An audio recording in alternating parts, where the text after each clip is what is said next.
भाइयों की साइन ही नहीं हुई इसमें है किए नहीं। कुछ पूछना करना नहीं है।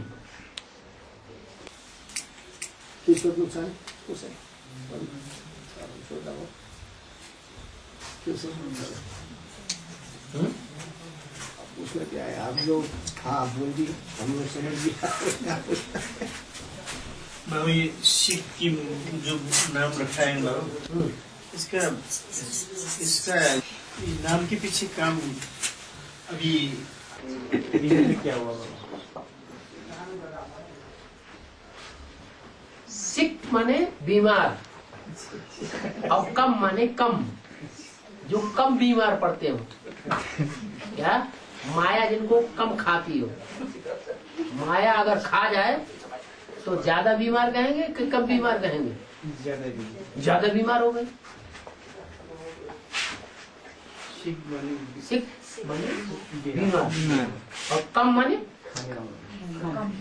थोड़े, ज्यादा बीमार नहीं पड़े। माया खाती सबको है, तो सिक्कम वालों को भी खाती है, लेकिन बहुत कम खाती है। सबको पता हो गया हैं? सबको पता हो गया। हाँ, सबको पता हो गया। बाबा हाँ। ये जो सूर्य उदय से पहले ये जो उषा आती है ना बाबा, लाल लाल लाल लाल, हाँ, तो वो उषा क्या वो लक्ष्मी की वो है, यादगार है ना बाबा? नहीं, तो क्या है वो जो उषा निकलती है? लाल लाल निकलती है। हाँ जी, लाल। वो अंधेरे का सामना करती है पहले, हाँ जी। या सूरज अंधेरे का सामना करता है? सूरज करता है, लेकिन पहले तो वो आप सीधी सीधी बात बताइए। सूरज पहले निकलता है, वो अंधेरे से टक्कर लेता है, हाँ जी। या उषा निकलती है लाल लाल? देखने में तो पहले उषा आती है ना। वो अंधेरे से टक्कर लेती है।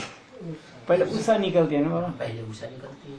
इसलिए जब राम की बारात निकालेंगे या शंकर की बारात निकालेंगे, तो पहले आगे आगे महाकाली को जरूर दिखाएंगे।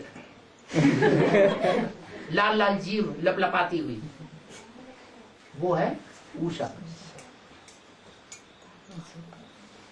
लाल लाल उषा। हाँ, वो भी लक्ष्मी का रूप ही है, लेकिन संपूर्ण लक्ष्मी तब बनती है जब दोनों के संस्कार मिलकर एक हो जाए, जगदम्बा के और लक्ष्मी के। जगदम्बा ही महाकाली बनती है। और बाबा, हाँ, जब वो लालिमा निकलती है उसके आगे ही बाबा ने अमृत बेला कहा जाएगा?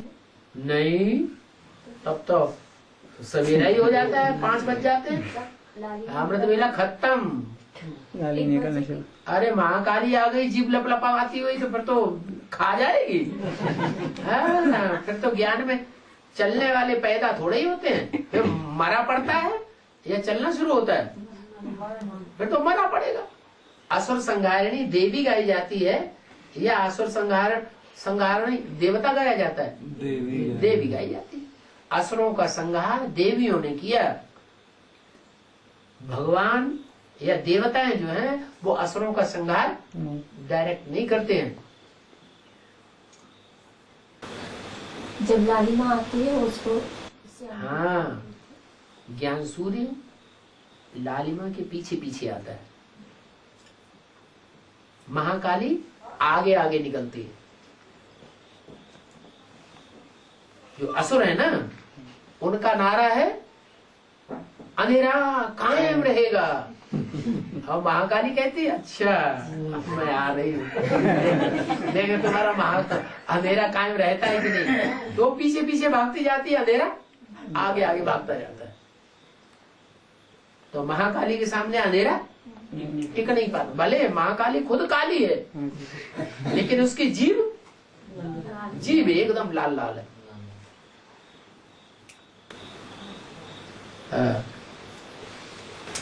बाबा फिर बोला परम धाम में जब आत्मा उतरती है तब बाबा आता है, तब सुप्रीम नीचे आता है। परमधाम आत्मा उतरती है, नहीं, परमधाम से जब आत्मा सृष्टि पर उतरती है, वो तो सतयुग से ही उतरती है, सब हाँ? उतरती है। नहीं सब आत्मा सतयुग से नहीं उतरती है, उतरती है। हाँ?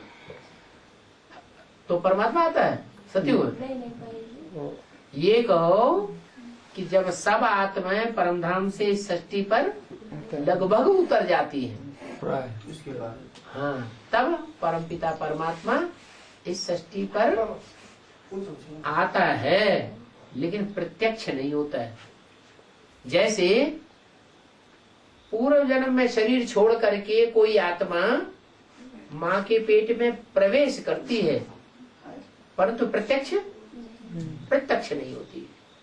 ऐसे ही भगवान भी इस सृष्टि पर आता तो है, लेकिन अभी सारी सृष्टि पर सब मनुष्यों के सामने क्या 100% प्रत्यक्ष हुआ? नहीं हुआ। तो प्रत्यक्ष भी होगा। कब प्रत्यक्ष होता है? जब 500 550 करोड़ मनुष्य इस सृष्टि पर मनुष्य, मनन चिंतन मंथन करने वाले मनुष्य, मन वाले मनुष्य, मन चलाने वाले, वो इस सृष्टि पर उतर आते हैं, तब भगवान इस सृष्टि पर आता है। उसके बाद जो आत्माएं ऊपर से नीचे उतरेंगी वो मंथन करने वाली नहीं है। ऐसे समझो जैसे कीड़े मकोड़े, क्या जैसे कीड़े मकोड़े होते हैं ना, कोई मनन चिंतन मंथन थोड़ा ही करेंगे। ऐसे यानी जब सब मनुष्य मात्र इस सृष्टि पर उतर आते हैं तब भगवान प्रत्यक्ष होता है सृष्टि पर। इसलिए दुनिया की आबादी 700 750 करोड़ भी बताई है मनुष्यों की। तो जो अंत में 200 करोड़ उतरते हैं, 150 200 करोड़, वो जैसे मनुष्य नहीं है, क्या है? कीड़े वो मकोड़े पतंगों की तरह कीड़े मकोड़े हैं। जैसे बरसात में कीड़े, वो पतंगे होते हैं ना, रात को पैदा होते हैं ढेर के ढेर, और सवेरे को सब खत्म। तो बाबा तो बोलते 33 कोटि देवी देवता का आत्मा तो लास्ट तक उतरते हैं। सभी धर्म की आत्माएं लास्ट तक उतरती है, सिर्फ देवता धर्म की क्यों? जो भी धर्म की आत्माएं होंगी वो तमो प्रधान युग तक रहेंगी या नहीं रहेंगी? चाहे देवता धर्म हो, चाहे इस्लाम धर्म हो, चाहे सिख धर्म हो, या कोई भी धर्म हो। हाँ, आएंगी अपने अपने टाइम पर, लेकिन रास्ता किसी को नहीं मालूम। देवता धर्म की भी इस सृष्टि पर आती तो हैं, भले आदि में ही आ जाती हैं, लेकिन रहेंगी तब तक जब तक भगवान आकर के रास्ता उनको न बता दे। बाबा ये जो देवी देवता आत्मा 33 करोड़ देवी देवता आत्मा अभी भी कैसे उतरती है बाबा? वो तो सत्य से आना चाहिए हैं? तो 33 करोड़ देवी देवता आत्मा अभी भी उतरती वो है, तो वो 33 करोड़ जो देवी देवताएं हैं वो सब सतो प्रधान है कि सिर्फ 9 लाख ही सतो प्रधान है? देवी देवता कहेंगे तो आसमान में सितारे चमकने वाले कितने हैं जो ज्ञान की चमक मारते हैं? वो तो 9 लाख बोलते हैं। तो जैसे वो आसमान के सितारे हैं, जड़ सितारे, जड़त्व बुद्धि वाले, और ये धरती के सितारे हैं। ये धरती के सितारे, इनकी संख्या लिमिटेड है, बहुत थोड़ी सी, 9 लाख। रानी के गले के हार हैं 9 लखा हार, तो ये भी लिमिटेड हैं। क्या ये 9 लाख आत्माएं, जिनमें 4.5 लाख हैं दिन में। ऐसे नहीं कि दिन में सितारे होते नहीं, आसमान में होते हैं, लेकिन वो अपने रोशनी को सूर्य की रोशनी में छिपा देते मर्ज कर देते हैं। और 4.5 लाख ऐसे हैं जो रात्रि में निकलते हैं चंद्रमा के साथ और अपनी रोशनी को भी प्रत्यक्ष करते हैं। क्या? अपनी रोशनी को भी प्रत्यक्ष करते हैं। एक टाइम ऐसा भी आता है कि चंद्रमा की रोशनी खत्म हो जाती है और सितारे ही सितारे प्रत्यक्ष होते हैं। वो 4.5 लाख की स्टेज वाले हैं। अभी बीके में जो आत्मा रूपी सितारे प्रत्यक्ष हो रहे हैं, वो चंद्रमा प्रत्यक्ष हो रहा है कि सिर्फ सितारे ही सितारे देखने में आ रहे हैं? बड़े बड़े प्रोग्राम होते हैं तो दुनिया में, सितारे सितारे देखते हैं। सितारे ही सितारे देखने में आ रहे हैं। वो रात्रि के सितारे हैं जो अपने को प्रत्यक्ष करते हैं संसार में, और वो ज्ञान सूर्य के बच्चे हैं जो अपने को प्रत्यक्ष नहीं करते। क्या करते हैं? अपने बाप को, ज्ञान सूर्य को प्रत्यक्ष करते हैं। तो ये 9 लाख आत्माएं हैं, 33 करोड़ नहीं है। फिर शिव गायन है। 33 करोड़ का 33वां हिस्सा 1 करोड़ भी नहीं है। 1 करोड़ का 10वां हिस्सा भी नहीं है। उसमें से भी 1 करोड़ 1 लाख कम 9 लाख आत्माएं हैं जो सत्युग के आदि में है। वहां से दुनिया की जनरेशन शुरू समझो। वो 9.5 लाख की तो सत्य के अंत तक में आ जाएंगे ना बाबा। 9.5 लाख नहीं, 9 लाख 9 लाख सत्य के सत्युग अंत नहीं, सत्युग के आदि के जन्म में। सत्य के आदि में ही सब तो नहीं आएंगे ना 9 लाख। सत्युग आदि के जन्म में 9 लाख, फिर दूसरे जन्म में 9 लाख से ऊपर बढ़ेंगे। और बाबा ये आदमी जो आंखों से देख रहा है, सूर्य ग्रहण चंद्र ग्रहण चल रहा है, इसमें बेहद भी क्या है इसका? अब आप BCD लगातार सुनेंगे तो 1 बार नहीं, 2 बार नहीं, कई बार बताया है। वो इन पुराने लोगों से सुन लेना जो पुराने कई बार सुन चुके हैं, कि बता दें और अच्छा होगा। और अच्छा होगा क्योंकि आपने पूछा है। अच्छा, सूरज ग्रहण जो है वो तब पड़ता है जब बीच में पृथ्वी होती है, एक तरफ सूर्य होता है और चंद्रमा होता है। क्या? तो जो पृथ्वी वाले हैं, पृथ्वी पर रहने वाले, बीच में चंद्रमा होने की वजह से चंद्रमा की परछाया सूरज में पड़ती है, तो सूरज का व्यवसाय दिखाई नहीं पड़ता है पृथ्वी वालों को। तो पृथ्वी वाले समझ लेते हैं सूरज के ऊपर अंधेरा हो गया, सूरज अंधेरे में आ गया, अज्ञान अंधेरे में। अरे सूरज तो आपका गोला है, बीच में चंद्रमा, इस तरफ पृथ्वी और इस तरफ सूर्य। तो पृथ्वी वालों को कभी देखने में आता है कि चंद्रमा का परछाया सूरज के ऊपर पड़ गया, तो सूरज का वो हिस्सा अंधेरे में आ जाता है। तो पृथ्वी वाले क्या समझते हैं कि सूरज पर ग्रहण पड़ गया। वास्तव में सूरज तो आग का गोला, उसके ऊपर ग्रहण कैसे पड़ेगा? सूरज के ऊपर ग्रहण नहीं पड़ता, बल्कि चंद्रमा का परछाया पृथ्वी वालों के ऊपर पड़ता है। जो कहते हैं कि ज्ञान सूर्य राम वाली आत्मा के ऊपर विकारों का ग्रहण लग गया, ये विकारी है, ये माया के प्रभाव में आ गई है, ये रावण संप्रदाय है, ऐसे जो कहते हैं भगवान को ही कलंक लगाते हैं। कलंक की तरह बता रहे हैं ना, जो भगवान राम को ही कलंक लगाते हैं, ज्ञान सूर्य है जो राम वाली आत्मा, वास्तव में उनके ऊपर परछाया पड़ता है चंद्रमा का। ज्ञान चंद्रमा है ब्रह्मा। ब्रह्मा वाली आत्मा जब भयंकर तमो प्रधान पार्ट बजाती है महाकाली के मस्तक पर, तो उस महाकाली के प्रभाव में आ जाते हैं वो। कौन? पृथ्वीवासी अंधेरे में आ जाते हैं खुद, और कहते हैं कि सूर्य के ऊपर ग्रहण लग गया। तो वो है सूर्य ग्रहण। और एक होता है चंद्र ग्रहण। चंद्र ग्रहण तब लगता है जब बीच में पृथ्वी है, एक तरफ सूर्य है और पृथ्वी का परछाया चंद्रमा पर पड़ता है। समझ में? ये पृथ्वी, ये चंद्रमा, ये सूर्य। तो पृथ्वी बीच में आ गई तो परछाया पड़ेगा ना, तो चंद्रमा के ऊपर परछाया पड़ा है ना। तो पृथ्वी वाले जो लोग हैं वो समझते हैं कि चंद्रमा के ऊपर ग्रहण लग गया।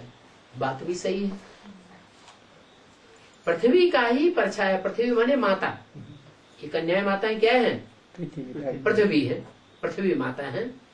तो ये पृथ्वी माता कन्या माताओं का जो प्रभाव है वो चंद्रमा, ज्ञान चंद्रमा ब्रह्मा के ऊपर पड़ जाता है। यानी ब्रह्मा वाली आत्मा जो है वो कन्या माताओं से प्रभावित हो जाती है। जब प्रभावित हो जाती है तब समझा जाता है कि चंद्र ग्रहण लग गया। कभी कभी पूरा चंद्रमा ढक जाता है, माने चंद्रमा, ज्ञान चंद्रमा ब्रह्मा पूरा ही डूब गया अंधकार में। कौन से अंधकार में? अज्ञान अंधकार। वास्तव में ये बातें वैज्ञानिकों ने खोली है तब समझ में आई है। और वैज्ञानिक जो है वो बुद्धि की ज्यादा तीख है। असली बात तो भगवान आकर के बताता है कि वो चंद्र और सूर्य तो जड़ हैं। असली सूर्य और चंद्र तो रामकृष्ण की आत्माएं हैं। राम वाली आत्मा है ज्ञान सूर्यवंशी और कृष्ण वाली आत्मा है चंद्रवंशी, चंद्रमा। चंद्रवंशियों में सर्वोत्तम। जैसे चंद्रमा की 16 कलाएं होती हैं, 16 कलाओं में बांधा जाता है, वैसे कृष्ण वाली आत्मा भी 16 कला संपूर्ण बनती है। और बाबा ये दसरा के आगे होता है ना 16 श्राद्ध नवरथा, इसका अर्थ क्या है? दसरा के आगे होता है ना जो 16 श्राद्ध नवरथा बोलते हैं ना, इसका अर्थ नवलखा ये नवरथा नवरात्रि दोनों आते हैं लगातार। क्या आते हैं? श्राद्ध आते हैं, ये पितरी को श्राद्ध करते हैं। श्राद्ध, हाँ। श्राद्ध करते नवरात्र हैं। आता है, हाँ। फिर दशहरा आता है। वैसे लगातार क्यों आया ऐसे? ये ये वेद का क्या अर्थ है क्या इसका? क्योंकि जो श्राद्ध मनाते हैं, श्रद्धा भक्ति अर्पण करते हैं, वो किसके प्रति अर्पण करते हैं? जिसने शरीर छोड़ा है उसके बाद, हैं? शरीर छोड़ने के ऊपर ये 16 दिन नहीं, तो जो करते हमारे हैं। पितर हैं, हाँ जी। पूर्व जो पितर होते हैं उनके प्रति श्रद्धा भाव अर्पण करते हैं, उसको कहते हैं श्राद्ध। श्राद्ध। वास्तव में ब्राह्मणों की दुनिया की ये यादगारें हैं। ब्राह्मणों की दुनिया में ही रामकृष्ण की आत्माओं ने शरीर छोड़ा है या नहीं छोड़ा है? ब्राह्मणों की दुनिया में संगम युग में रामकृष्ण की आत्माओं ने यज्ञ में शरीर छोड़ा था या नहीं छोड़ा था? छोड़ा था।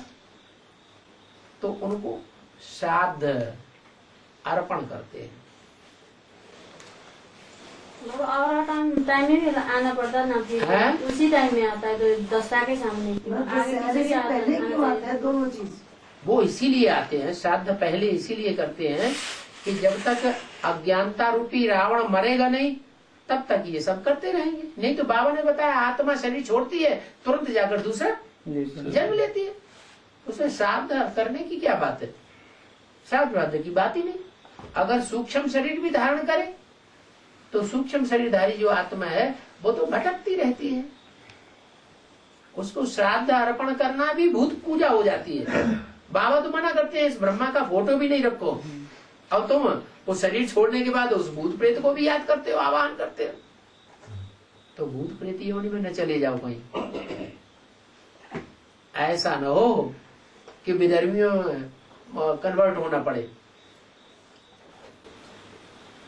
और जब कईयों का इसे क्वेश्चन था कि भाई जैसे ज्ञान में आ गए, जैसे ज्ञान में आ गए तो पितृ श्राद्ध करने की मान लो कि उनकी इच्छा नहीं होती है, हाँ, तो उसके बदले में वो क्या कर सकते हैं उन पितृ आत्माओं के लिए? बदले में जैसे वो श्राद्ध करना छोड़ दिया तो श्राद्ध करना। अरे श्रद्धा भाव हम एक के प्रति रखें या अनेकों के प्रति रखें, एक के प्रति, तो फिर उसके बदले में करने की क्या जरूरत है? तो कुछ भी श्राद्ध छोड़ते हो तो कुछ करें क्या फिर इसके कुछ बदले? करे, याद करो ना, एक को याद करो, एक को श्रद्धा भाव अर्पण करो, एक के प्रति तन मन धन अर्पण करो, भोग वासना एक के प्रति अर्पण कर दो। हाँ। और बाबा ये आत्मा मनुष्य आत्मा होता है ना, शरीर छोड़ते तब भूत प्रेत बनते, सब थोड़े भूत प्रेत बनते हैं। कोई कोई बनते हैं, वो बनते जब जब जाते हैं हैं। जिनकी अकाले मौत होती अकाले है, मौत होती है। और अकाले मौत उनकी होती है जो ज्यादा पाप करते हैं। क्या? ये जिनके पापों का बोझा बहुत बढ़ जाता है, तो ज्यादा न बढ़ने पाए, इसलिए उनको बीच में ही शरीर छोड़ देना पड़ता है। ये पशु पंछी का भी ऐसा भूत प्रेत बनता है क्या? पशु पक्षियों में प्रवेश करेंगे। उसका पशु पक्षी तो अचानक ही उसको हाँ? सब करना पड़ता है। पशु पक्षी का हाँ। काट के खाता है तो हाँ, भूत प्रेत बनना पड़ता है फिर, है ना? पशु पक्षी काट के खाता है, वो तो मनुष्य काट के खाता है। वही खाता है ना, अचानक शरीर छोड़ना हाँ? पड़ता है ना उसको। अचानक शरीर छोड़ना पड़ता है ना उसको। पक्षी को या पशु को? पशु को। हाँ, छोड़ता है असल में शरीर। उसको भी भूत प्रेत बनता है। कौन? पक्षी? पशु पक्षी? पशु। हाँ, जो भी अकाले मौत जिनकी भी होती है, जिनको भी बंदूक मार दी तो अकाली मौत हो गई ना, तुरंत गला काट दिया तो अकाली मौत हो गई ना, थोड़ा समय भटकेगी। लेकिन ऐसे नहीं कि पशु पक्षी की आत्मा कोई पुरुष में प्रवेश कर जाए, मनुष्य में प्रवेश कर जाएगी, नहीं। उनका अपना अपना घोड़ा है, उसी में प्रवेश करेगी। और बाबा, ये हद में भारत को वास्को डी गामा ने खोजा है बोला है, तो इसका बेहद का अर्थ क्या होगा? जो भारत शब्द है उसका अर्थ क्या है? भा माने रोशनी और रत माने लगा हुआ। काय बात में लगा हुआ? रोशनी में लगा हुआ। माने जो ज्ञान की रोशनी में ही लगा हुआ है, उसका नाम भारत है। उस भारत को किसने खोजा? हाँ? कोई विदेशी है, वो विदेशी क्रिश्चियन था या मुसलमान था? क्रिश्चियन था। वो क्रिश्चियन ने, यूरोपवासी ने, कोई क्रिश्चियन ने, क्रिश्चियन धर्म की आत्मा ने उसकी खोज की। किसकी? भारत की। तो पश्चिम साइड से खोज की या पूर्व साइड से खोज की? भारत में जब घुसा खोज करते करते, तो भारत के पश्चिम साइड में प्रवेश किया या पूर्व साइड में प्रवेश किया? पश्चिम साइड से। पश्चिम गोवा में, वास्को डी गामा में जिसका नाम है, वहां प्रवेश किया। तो यही बात है कि भारत वाली आत्मा जिस समय पश्चिमी सभ्यता से पढ़ी लिखी और प्रभावित होती है, उस समय वो आत्मा जिसका नाम पड़ा गया वास। वास माने निवास करना, को माने कौन। वो कौन है जो भारत में वास कर गया? डिगा, उसकी बुद्धि को डिगाई दिया माँ। किसने डिगाई दिया? माँ ने डिगाई दिया। अब ये क्रिश्चियन है, मुसलमान है, ये सब असुर हैं, ये देवता हैं? कौन है? असुर। इनकी बुद्धि को कौन डिगाता है? कन्या माता इनकी बुद्धि को डिगा देती है।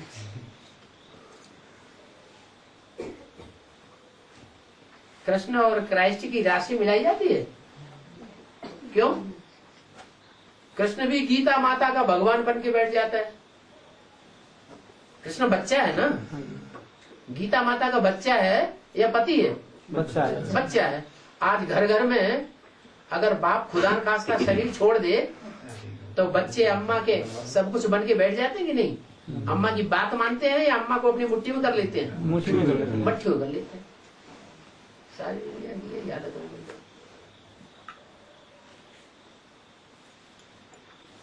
हाँ।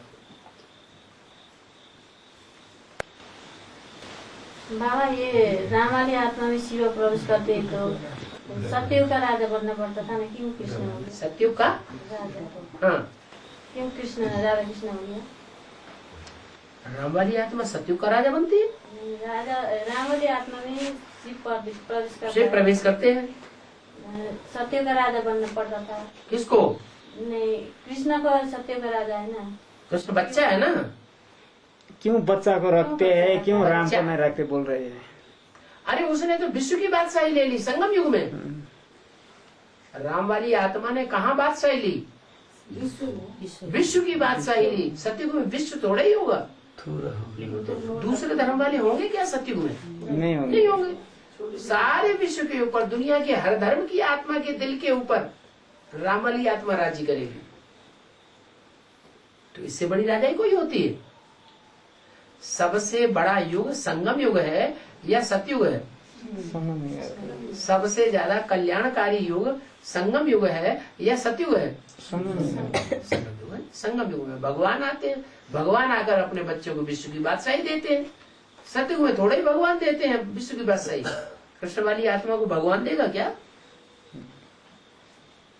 कृष्ण वाली आत्मा को भगवान देगा? नहीं देगा। भगवान तो नहीं देगा। हाँ, लक्ष्मी नारायण से उनको विश्व की बादशाही मिलेगी।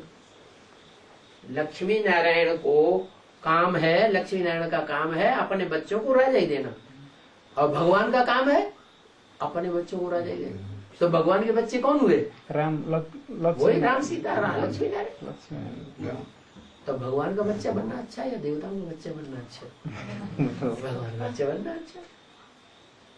तो आप सोच रहे थे कि ये राम वाली आत्मा सतयुग में राजाई क्यों नहीं करती? क्या क्या आया? आत्मा में स्थापन करती है। वो अपने बच्चे के लिए राम राज्य, जो राज्य स्थापन करती है उसका नाम चलता है राम राज्य। सतयुग में भी राम राज्य ही था, क्योंकि राम वाली आत्मा के द्वारा ही स्थापन होता है। ऐसे नहीं कि सतयुग को कृष्ण राज्य कहेंगे, सतयुग को ब्रह्मा राज्य कहेंगे, सतयुग को शिव राज्य कहेंगे। नहीं, सतयुग को क्या कहेंगे? राम राज्य।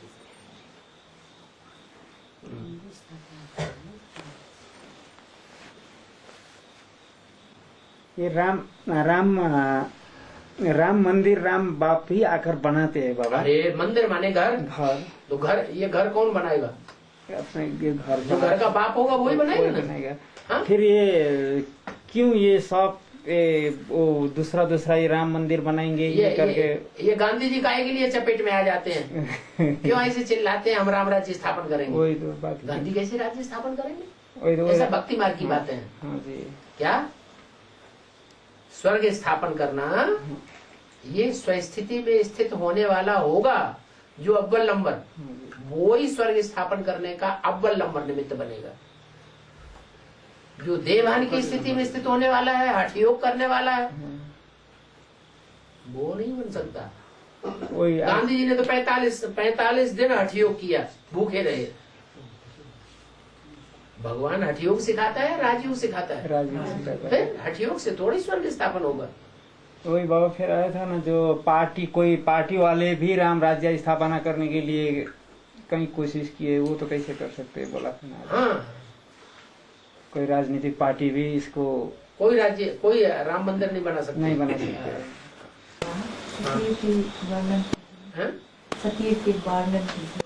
सतयुग का वर्णन कथा करें। आप कहेंगे सत्य का वर्णन करो, ये कहेंगे त्रेता का वर्णन करो, वो कहेंगे राम जी का वर्णन करो, वो कहेंगे नारायण का वर्णन करो, फिर ये कहेंगे कि वो सत्यनारायण की कथा करो। यही करते रहे।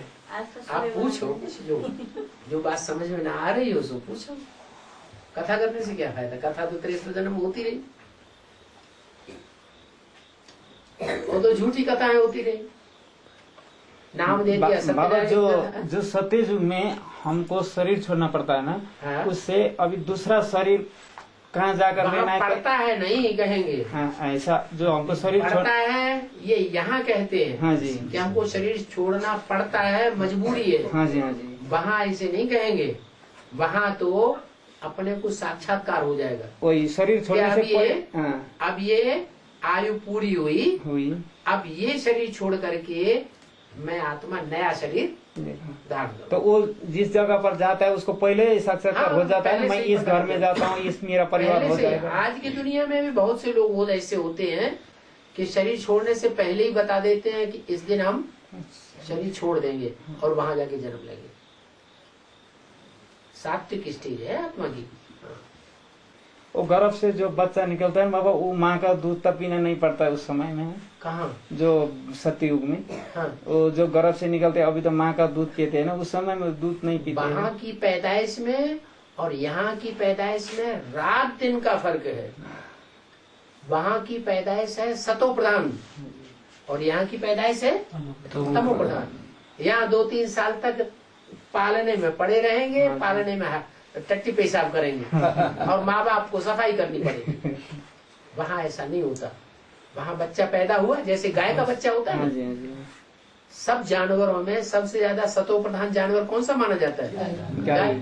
तो गाय के लिए आज भी ये देखने में आता है, बच्चा पैदा हुआ और फटाक से कूदने लगा।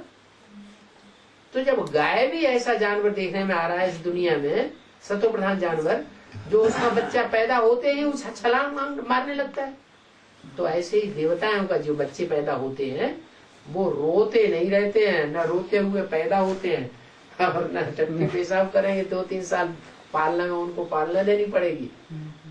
पैदा होते ही तुरंत बड़े होते हैं। इस आत्मा में 14 आत्मा प्रवेश करते हैं। करेंगी, कर सकती हैं, करते हैं ऐसे नहीं कहेंगे। अगर करते हैं तो फिर राम वाली आत्मा में भी ढेर सारी प्रवेश करनी चाहिए। उसमें तो एक ही मुख दिखाया जाता है उस मणके का। यादगार जो रुद्राक्ष के मणके होते हैं नेपाल में ही ज्यादा मिलते हैं। देखो एक और पहचान, क्या रुद्राक्ष के मणके सिर्फ नेपाल में ही पैदा होते हैं, दूसरे देशों में कहीं नहीं पैदा होते। क्या कारण है? ये यादगार है कि रुद्र ने जिन बच्चों में प्रवेश किया है, जिनका मुख का आधार लिया है, वो रुद्राक्ष के यादगार मुख वाले बच्चे नेपाल के ही होते हैं, जिन्होंने नई दुनिया की पालना की है। कोई हद के नेपाल की बात नहीं है, बेहद के नेपाल की बात है, जिन्होंने नई दुनिया की पालना की है। तो ये रुद्राक्ष के मणके कोई एक मुख वाले होते हैं, लेकिन बहुत कम मिलता है एक मुख वाला मणका। किसी ने देखा हो तो बताए। देखा ही नहीं, बोलते हैं कि नहीं मिलता, मिलता ही नहीं बोलते। बिरला। वो क्या बोलते हैं, एक मुखी रुद्र से होता है तो वो साक्षात शंकर का स्वरूप होता है, वो तो उड़ के चले जाता है बोलते हैं। तो आज दुनिया में लोग इतने हैं, 500-700 करोड़ मनुष्य भगवान के पीछे पीछे पागल हुए पड़ रहे हैं, उन्हें मिलता है क्या? है? उन्हें भी नहीं मिलता। हम बच्चों को भी मिलता तो है, लेकिन अभी अभी मिलता है, अभी अभी माया उड़ा देती है। क्या? अभी अभी बुद्धि कहती है हाँ भगवान आया हुआ है, और जब माया प्रवेश करती है तो अनिश्चय पैदा हो जाता है। तो मिला मिला न मिला बराबर हो गया। बाबा, एक मुख का जो मणका है वो विरला मिलता है, देखने में ही नहीं आता। बाबा जो बोला है ना, सब आत्मा छोड़कर सबको लास्ट में माया खा जाती है। आपका प्रश्न पूरा हो गया। किसने ये प्रश्न किया? वो किस तरह की आत्मा में प्रवेश करती है? जो दूसरे धर्म की आत्मा है वो उनमें प्रवेश करना शुरू हो जाती है, कमजोर होगा। हाँ, जैसे बाबा ने कहा, कोई बच्चे कहते हैं मेरे में मम्मा आई, मेरे में बाबा आया। आज मम्मा बाबा की आत्मा चंद्रवंशी प्रवेश कर रही है, कल कुत्ता बिल्ला भी आ जाएगा। कुत्ता माने इस्लाम धर्म की आत्मा प्रवेश कर जाएगी, बिल्ला माने क्रिश्चियन धर्म की आत्मा प्रवेश कर जाएगी, लड़ाई लड़ने वाली। तो वो संस्कार निकलेंगे उसके। हाँ, वो संस्कार दिखाने लग पड़ेगी। इसलिए इन बातों के चक्कर में नहीं पड़ना कि इसमें मम्मा आ रही है, इसमें बाबा आ रहा है, तो चलो इनकी वाणी सुने आओ जाके। नहीं, हमें तो एक शिव बाबा, दूसरा न कोई। हमें किसी को मम्मा बाबा अम्मा बाबा को नहीं पकड़ना है। बाबा ये आत्मा बैठने का जगह तो एक ही है, 14 आत्मा कहाँ बैठता है? कोई जगह स्थूल है क्या? आत्मा कोई स्थूल चीज है? आत्मा की लंबाई चौड़ाई मालूम है आपको? बिंदु है, बिंदु को चाहे जितना छोटा बनाते चले जाओ। पहले ऐसे किया तो भी बिंदु, ऐसे किया तो भी बिंदु, ऐसे किया तो भी बिंदु, और सूक्ष्म करते जाओ तो भी बिंदु। तो उसके लिए जगह की जरूरत है क्या? ऐसा लगता है एक बूंद खून की होती है और उसमें डॉक्टर जब देखता है तो सैकड़ों कीटाणु दिखाई पड़ते हैं। एक बूंद में सैकड़ों कीटाणु दिखाई पड़ते हैं और एक एक कीटाणु में सब में आत्मा है कि नहीं? तो वो तो कीटाणु है शरीर। हमारी तो मनुष्य आत्मा कीटाणुओं की आत्मा से भी सूक्ष्म है या स्थूल है? उनसे भी ज्यादा सूक्ष्म। तो स्थान की जरूरत नहीं है। ऐसे नहीं कहेंगे कि स्थान कहाँ बैठेंगे या गुम्मड़ा पड़ जाएगा यहाँ मोटा वाला, ऐसा कुछ नहीं है।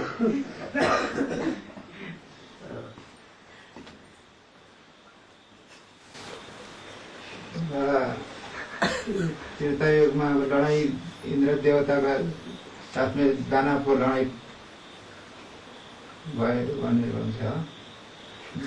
त्रेता युग में क्या दानव के साथ लड़ाई हुआ? त्रेता युग में चाहिँ इन्द्र देवतासँग दानवको लडाईँ भएछ। दानवले जितेर इन्द्र देवताहरू लागापाका भए अरे।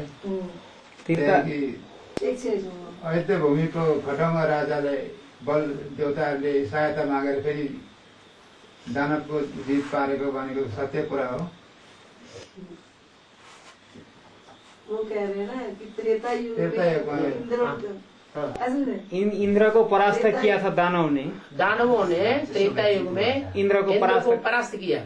अच्छा, सतयुग में क्या हिरण्यकश्यप नहीं था? उसने देवताओं को तो नहीं किया। हिरण्याक्ष राक्षस नहीं हुआ था सतयुग में? अच्छा, द्वापर में क्या राक्षस नहीं दिखाए हैं? कलयुग में क्या राक्षस नहीं दिखाए हैं? अरे वो तो इस समय की यादगार है।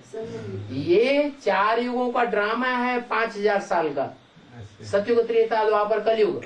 इस ड्रामा के जो 4 सीन है, सतयुग, त्रेता, द्वापर, कलयुग, ये संगम युग में रिहर्सल हो रही है, शूटिंग हो रही है चारों सीन की।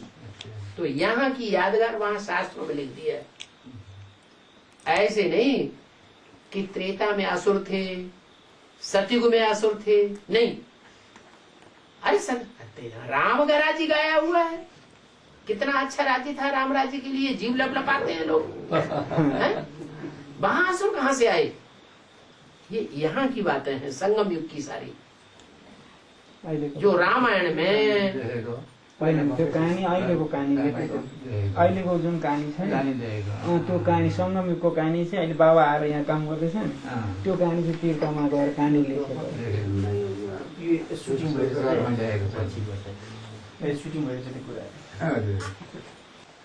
समझ में आ गया?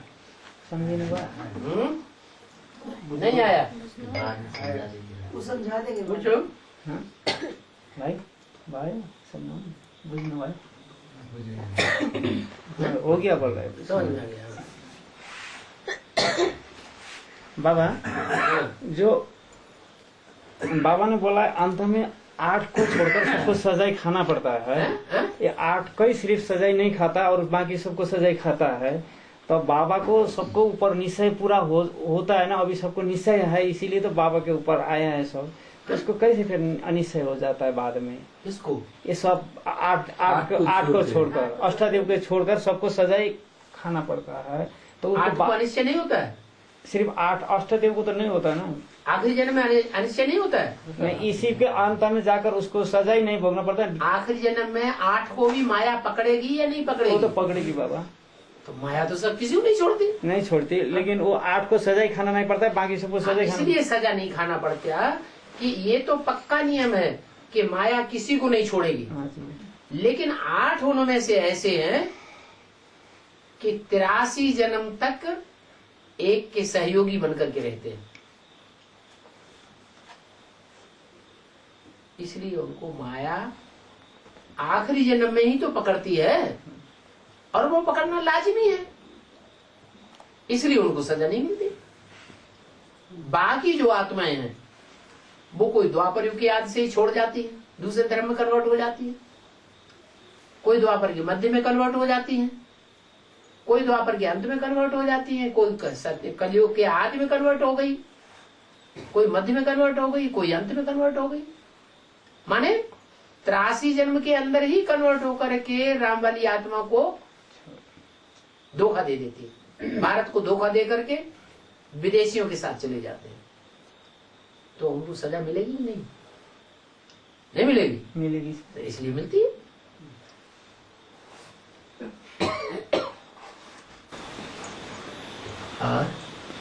बाबा आपने साथ बुलाए नहीं थी। राम वाली आत्मा भी तो है उसमें, वो सजा खाएगी तो साथ क्यों? अरे आपकी इच्छा है कि पहले दो भी तो कुछ होना चाहिए।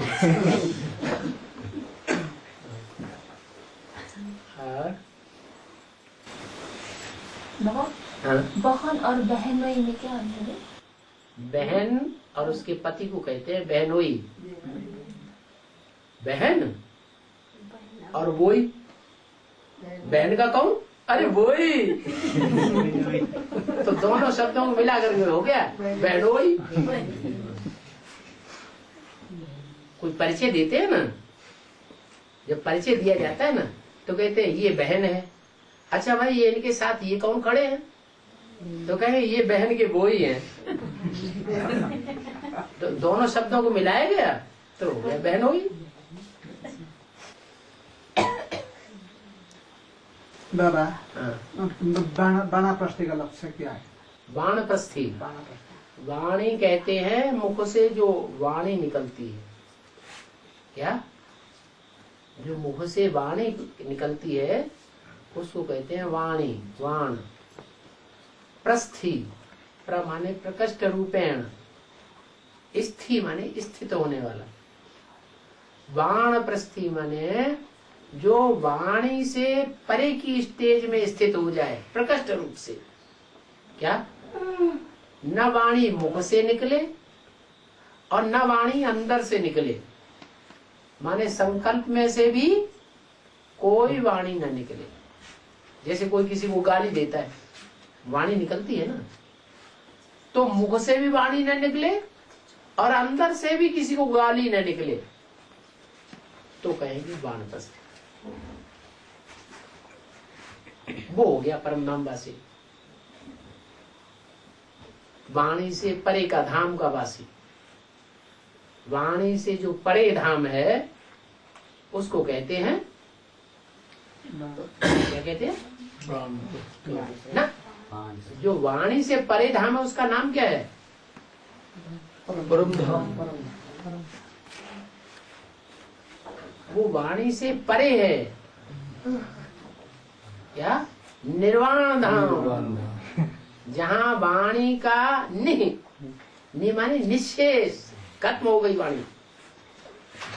जहाँ वाणी नहीं है वो धाम। तो देवान खत्म हो तो निर्वाण धाम पहुंचे।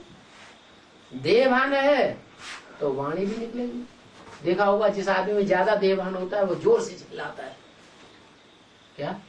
उसे कहते थे इतनी जोर से क्यों चिल्लाते हो? हम तुम्हारे साथ खड़े हुए हैं ना, धीरे बोलो ना। नहीं, हमारी आदत है। माने देवान कूट कूट के भरा हुआ है।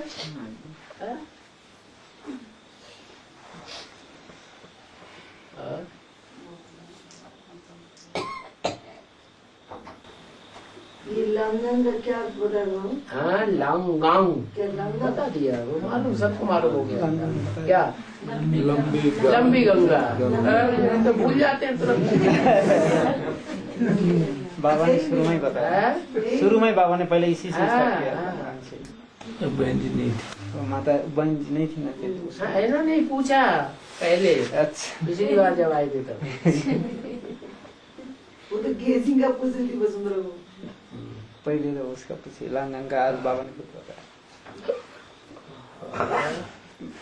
बाबा ये परम धाम में जब आत्मा जाती है ना सब, वो बाबा एक ही साथ जाती है या पहले ही जाने शुरू करती है बाबा? वो जो अंत में बाबा जब नंबरवार जाएंगी तब ही नंबरवार आएंगी, या इकट्ठी जाएंगी तो इकट्ठी आएंगी? आना तो नंबरवार आएंगे, लेकिन जाना क्या? नंबरवार भी आती भी है और नंबरवार जाती। जो पहले जाएगा वो अंत में, जो पहले जाएगा वो पहले आएगा। तो फिर बाबा ऐसा बोला ना, अंत तक बाबा तो यहीं खड़ा रहेंगे ना। जो राम बाप है वो तो अंत तक यहीं खड़ा रहेंगे। तो फिर कैसे पहले जाएंगे वो बापा? पहले ऊपर परम।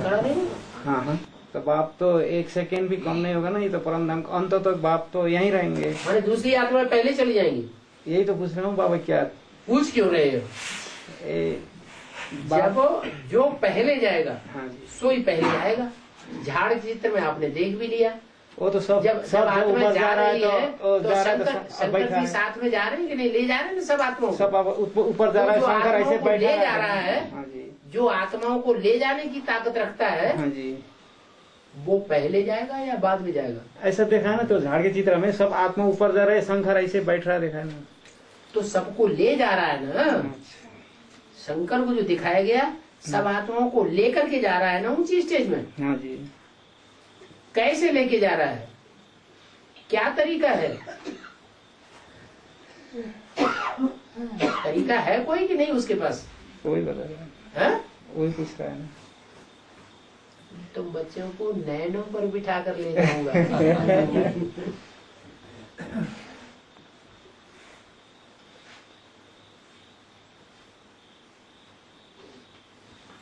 गीत भी बनाया है, इन आंखों की मस्ती में मस्ताने दीवाने हैं। दृष्टि में इतनी पावर आई हुई होगी कि उस दृष्टि की पावर से आत्माएं भूलेंगी ही नहीं। 24 घंटे उनको वो याद आता रहेगा।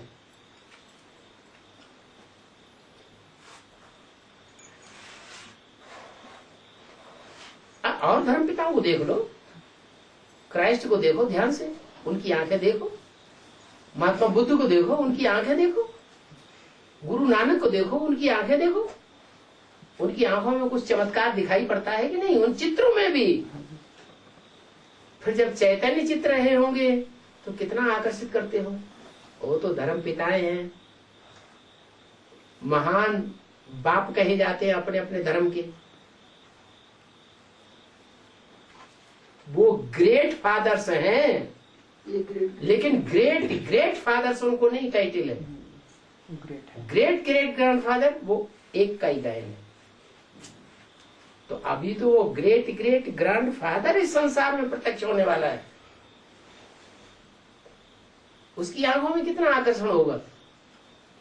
वैसे भी मंदिरों में जो देवताओं की मूर्तियां रखी जाती है उनमें सबसे ज्यादा आकर्षण वाला अंग कौन सा दिखाते हैं? आंखें दिखाते हैं। प्योरिटी और इम्प्योरिटी सबसे ज्यादा आंख से ही प्रत्यक्ष होती है। अभी किसी ने सच्चा सच्चा पोता मिल नहीं दिया है। अभी किसी ने सच्चा सच्चा पोता मिल नहीं दिया? पूछ रही है। क्यों? बाबा ने तो मुझे बोला तुम बच्चों में अपना सच्चा सच्चा पोता मिल देने वाला कोई कोटों में एक है, और तुम कहती कोई ने नहीं दिया, कोई एक को भी उड़ा दिया। धूलावाड़ी में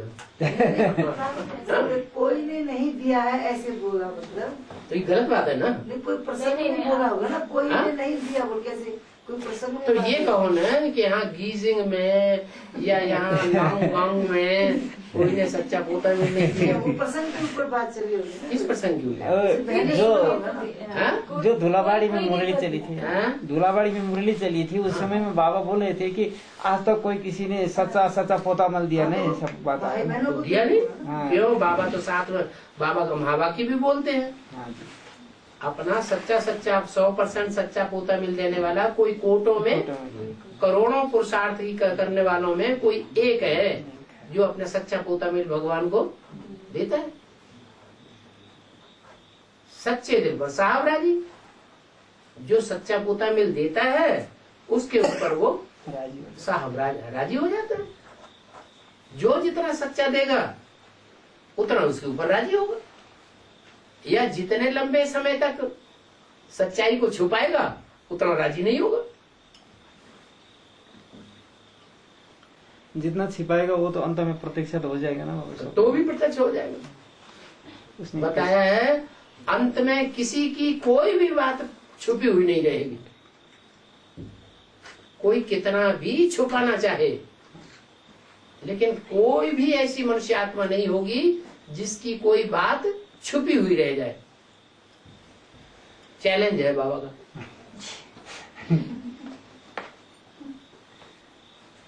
जिनके जिनके साथ पोता मेल बना होगा वो ही उसके दुश्मन बन करके उसको पर्यावरणीय नंगी कर देंगे।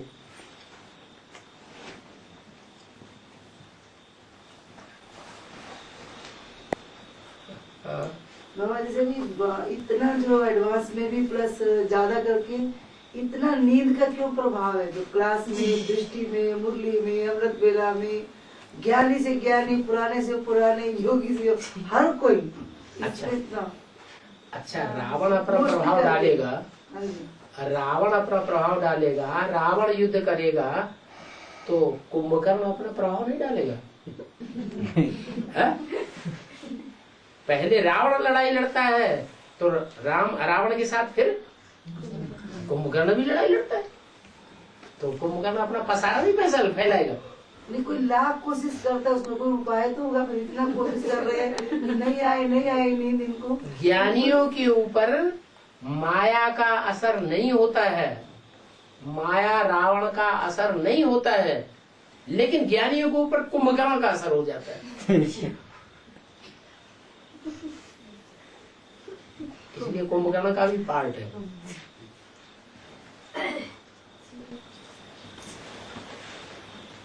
और बाबा एक मुरली में मिला है जिसका प्यूरिटी बहुत अच्छा है, उसका आँख का जो धीम गति चलता है, जिसका प्यूरिटी धारणा ऊंचा है, उसका आँख अगर जो गति है ना, जो धीम गति होता है, चलता नहीं, कम चलता है। नहीं ये बोला है मुरली में कि जो योग युक्त होगा उसकी दृष्टि अपलक हो जाएगी, दृष्टि स्थिर हो जाएगी।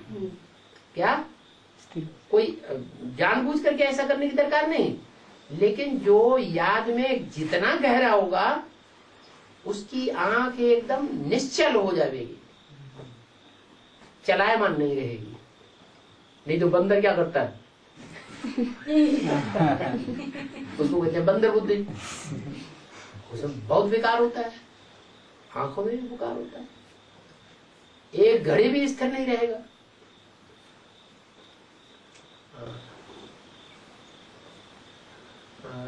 बाबा यो मानिसमा 3 किसिमको संस्कार चलिरहेको छ, मृत्यु संस्कार, विवाह संस्कार, नरण संस्कार भन्छ जन्मिँदा नरण संस्कार गर्नु पर्यो, विवाह संस्कार युवामा, अनि वृद्ध भएपछि मृत्यु भन्छ। त्यस संस्कारको बारेमा चाहिँ के गर्नुपर्छ? जन्म होता है तब भी वो नौरान करना पड़ता है, साथ बच्चे का जन्म होता है उसको नौरान करना पड़ता है, नाम रखना पड़ता है, तो सारा प्रोग्राम नहीं करना पड़ता। फिर मृत्यु होती है तो भी उसका ये दाह संस्कार वगैरह करने होते हैं, फिर ब्याह शादी होती है उसका भी करना होता है। तो क्या करना चाहिए, क्या करना चाहिए, नहीं करना चाहिए? ये बात है, 3 संस्कार होता है। 3 संस्कार हो गए ना? 3 संस्कार होता है। क्यों संस्कार नहीं, ढेर सारे संस्कार होते हैं। वो बोलते हैं मुख्य जो संस्कार, शादी होती है उसका भी संस्कार होता है, उसे भी संस्कार कहते हैं। यज्ञोपवीत होता है उसको भी संस्कार कहते हैं। क्या मुंडन होता है वो भी संस्कार कहते हैं, नामकरण होता है वो भी संस्कार कहते हैं। हाँ, जब मृत्यु होती है वो भी संस्कार कहते हैं, फिर 13वीं होती है वो भी संस्कार कहते हैं। ढेर के ढेर संस्कार है। वो कहाँ की यादगार है? संगम की यादगार। संगम युग में सूक्ष्म रूप में जो हुआ है वो भक्ति मार्ग में वहां स्थूल रूप में करते रहते हैं। जैसे मृत्यु हो गई, ले जाके जला दिया हिंदुओं में, तो यहाँ क्या होता है, यहाँ जो देवी देवता सनातन धर्म के जो हिंदू बन गए वो ही आत्माएं यहाँ बाप की याद में अपने पापों को भस्म कर देती है। क्या? पाप उनके भस्म हो जाते हैं, इसलिए उनको जलाया जाता है भक्ति मार्ग में। वहां पाप भस्म होने की तो बात नहीं, लेकिन क्या करते हैं, शरीर को तो विकारों की लकड़ियों पे रखा और उनकी देह को भस्म कर दिया। और देह को भस्म करने से थोड़ी पाप भस्म हो जाएंगे। देह को चाहे मिट्टी में गाड़ दो, चाहे गंगा जी में फेंक दो, चाहे ऐसे ही कीड़े मकोड़ों को खाने दो, कुछ नहीं आत्मा के ऊपर असर पड़ता है। आत्मा तो शरीर छोड़ गई, जाके जन्म लेगी। संसार वाले को भक्त मार कर। अच्छा, ये है हिंदुओं की बात, ज्ञान मार करना है, हिंदुओं की बात, ये हुई हिंदुओं की बात। मुसलमानों क्या करते हैं, मर जाएगा तो ले जाके जमीन में गाड़ देंगे। क्यों? क्योंकि जो मुसलमान धर्म में कन्वर्ट होने वाली आत्माएं होती है वो अपने देहभान को पूरा त्यागती नहीं है। जब देहभान पूरा त्यागेंगी नहीं तो देहभान की मिट्टी में गढ़ी की गढ़ी रह जाएंगी या जल जाएगा उनका देहभान। देहभान की मिट्टी में गढ़ी की गढ़ी रह जाती है, तो उनके यहाँ गाड़ा जाता है। पारसी होते हैं, पार्श्वनाथ कहा जाता है ना, पारसनाथ। जैसे पारसनाथ देवता है, उसके जो संपर्क में आएगा, संसर्ग में आएगा, वो चेंज हो जाएगा।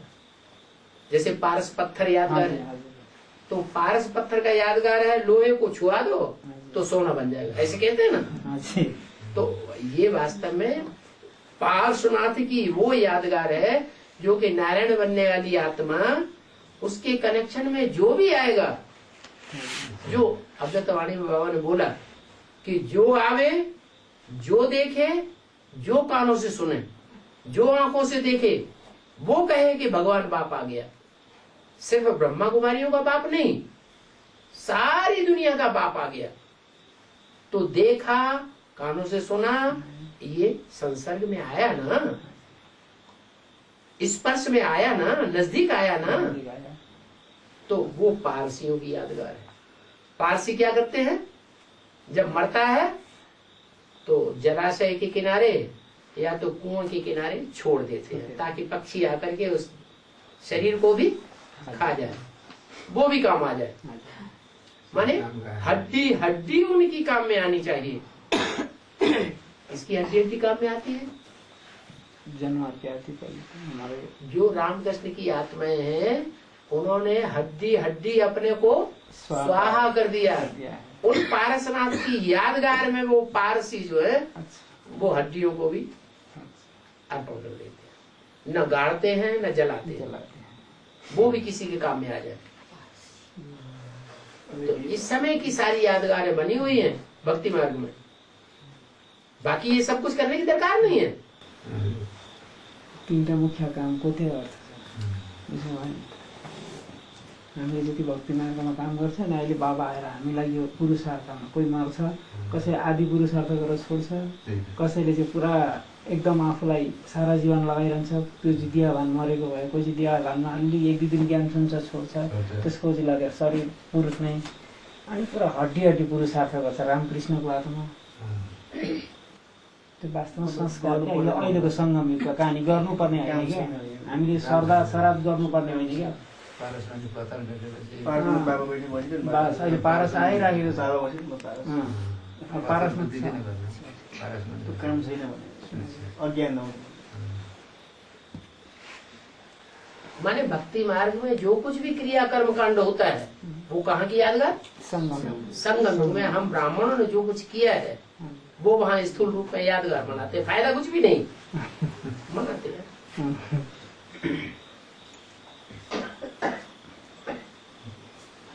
बाबा एक बाबा से सलाह मिलना चाहिए कि अभी ज्ञान के बच्चा मुरली में बोला है कि समय अभी नहीं है, सभी खत्म होने, जो हाथ का मकान है ये सब गिरने वाला है, लेकिन अभी तक किसी भाई बहन पास तो स्थूल संपत्ति है ना, उसका बेच बिक्री करके बैठना है और अभी रखना है बाबा।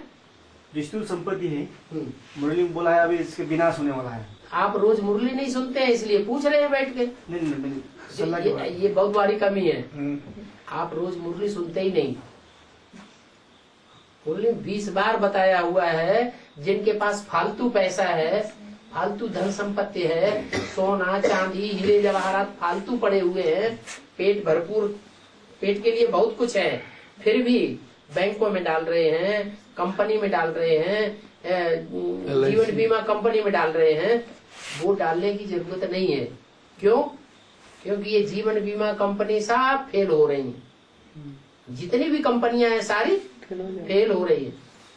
ये जो शेयर मार्केट है वो सारा घाटे में जा रहा है। वहां सब चालाक शकुनी बैठे हुए हैं, वो झूठा जुआ खेल रहे हैं। झूठा जुआ खेल करके दूसरों की संपत्ति को हड़प करके विदेशों में बैंकों में डाल रहे हैं। इसलिए जमीन में गाड़ने की भी दरकार नहीं। जमीन हिलेगी, भूकंप आएगा, पता नहीं कहाँ का कहाँ चला जाएगा। घर में रखने की दरकार नहीं। चोर लुटेरे बहुत बढ़ेंगे। अभी अकाल पड़ने वाला है, शुरू हो गया अकाल। आगे चलकर पानी की बूंद नहीं मिलेगी, खाने के लिए रोटी का टुकड़ा नहीं मिलेगा, नोटों की गड्डी मिलेगी सड़क पर पड़ी हुई, लेकिन रोटी के टुकड़े नहीं मिलेंगे लोगों को। उस समय चोरा चकारी बढ़ेगी कि घटेगी? बढ़ेगी। तो घर में जो नोट छुपा के रखेंगे, सोना चांदी रखेंगे, वो भी चोर लूट जाएंगे। रहा बचा सरकार ले लेगी, इनकम टैक्स छोड़ने वाला नहीं है। तो क्या करें? मुरली में तो बता दिया है कि माउंट आबू की जमीन ऐसी है कि जब तक दुनिया का आखिरी विनाश होगा तब तक उस जमीन की कीमत दिन दूनी रात चौगुनी बढ़ती जाएगी। उसमें घाटा आने वाला नहीं है। बाकी आखिरी जब विनाश होगा तो सारी दुनिया का विनाश होगा, तो वहां भी विनाश हो जाएगा। तब तक तो भोगो या ईश्वरीय सेवा में लगाओ।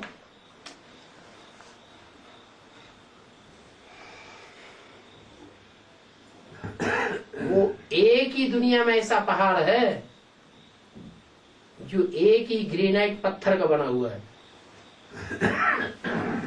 इतना गहरा वो पत्थर है कि दुनिया के बड़े बड़े भूकंप आते रहेंगे शहर शहर में, लेकिन उस पहाड़ के ऊपर असर नहीं होगा। आखिरी विनाश होगा तब फिर वो भी 2036 वो भी खलास हो जाएगा। कैसे होगा वो? कैसे होगा? कैसे हो? करके दिखाया जाए। अभी चाहिए। और बीरबल से पूछा, अरे कबूतर कैसे उड़ गया? तो उन्होंने एक हाथ का तो पहले ही उड़ा दिया था, वो दूसरा कबूतर उड़ा, ऐसे उड़ गया।